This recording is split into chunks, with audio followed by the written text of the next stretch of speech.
you. Thank you. Thank you. Thank you. First thing I got to tell you is I don't want to disappoint anybody, but when you get a reception like this, I need to let y'all know that Will Smith is not coming. This is as good as it's going to get right here. I will always also share with you that you get to all of us. You're going to get to a point in your life where you have something called people. And these people who work for you and work with you, it's their job to protect you from yourself. And what I mean by that is on days like today, occasions such as this, they're going to tell you what to say and how to say it. And I will submit to you that when that day comes in your life, and folks tell you what to say, the best thing for you to do after you take it into consideration is to take it and go like this. All right? Go like that. That's probably, and that felt good. That's probably how some of your professors felt after reading your work.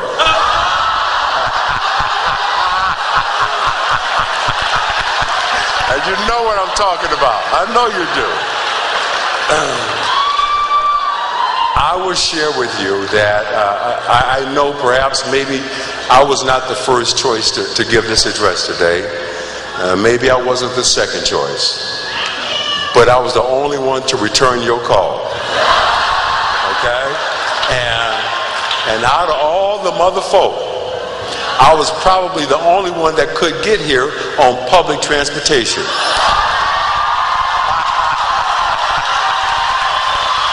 Hey, wait. Some of the mother folk, when you say Bart to some of the mother folk, they probably think you're talking about Bart Simpson.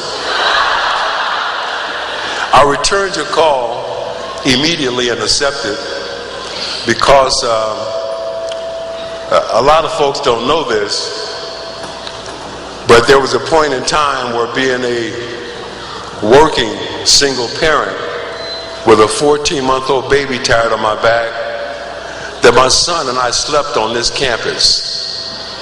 So for me to go from where I was to giving this address to you today, I kind of feel like it's my graduation too.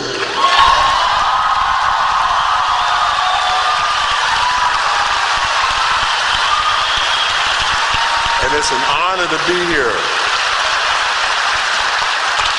Before I say another word, I want to congratulate all the parents, the mothers, fathers, grandmothers, aunties, uncles, big brothers, big sisters, who helped all of us to get here today. Because no one is going to walk across this stage today alone. Everybody got here today because somebody helped them. And I want to give a special shout out to my fellow single parents. To all the fathers who had to be mothers and all the mothers who had to be fathers.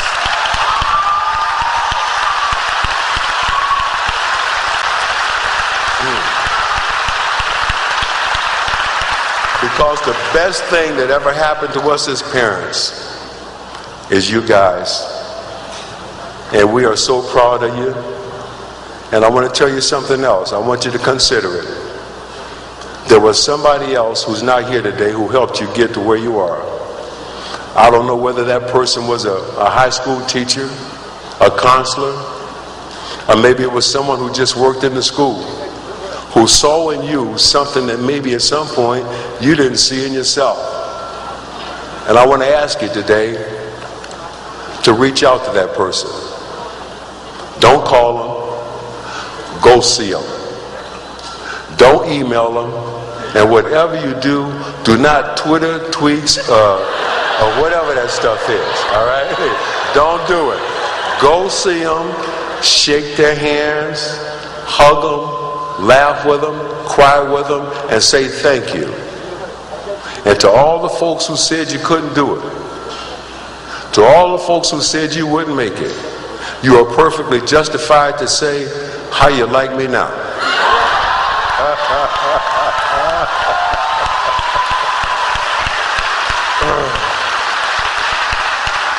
As a member of the class of 2009, graduates of UC Berkeley, I asked myself when I was trying to compose my thoughts, what would I want to hear from someone today? Would I want to hear more about the state of the economy, Wall Street bailouts, of the job market? No. I would like to hear from someone that, you know what, amidst all this chaos and turbulence, there's an opportunity to create a new vision of the American dream. That's what I would like to hear from somebody today. A new vision of the American dream as great as any of the visions and dreams of our forefathers, founding fathers, and ancestors. A new vision of the American dream that says achieving balance in your life is more important than the balance in your checking account.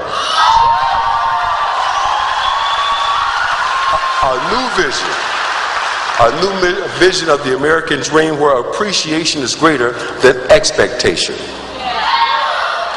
A new vision that says, for too long, a lot of us been living in exile in a place called things. And it's time for us to come home to friends, families, and folks.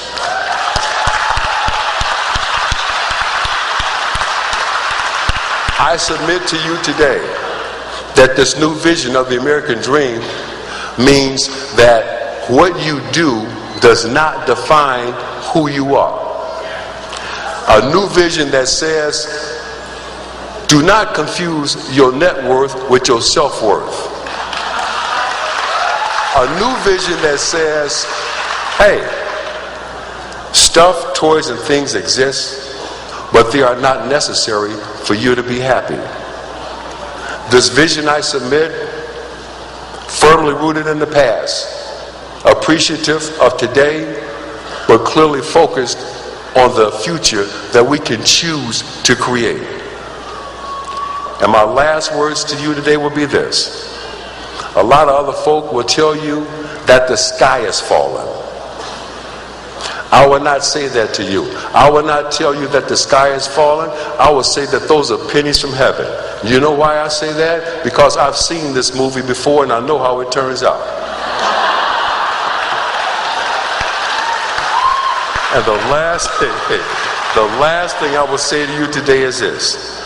All of my fellow classmates and graduates, you are in a position to go forward. And I encourage you that whatever you do for the rest of your life, always pursue happiness, and you can start where you are. Thank you so much for having me here at Cal Berkeley. It's been an absolute blast. Thank you. God bless you. Thank you so much, Cal Berkeley. Thank you. Thank you.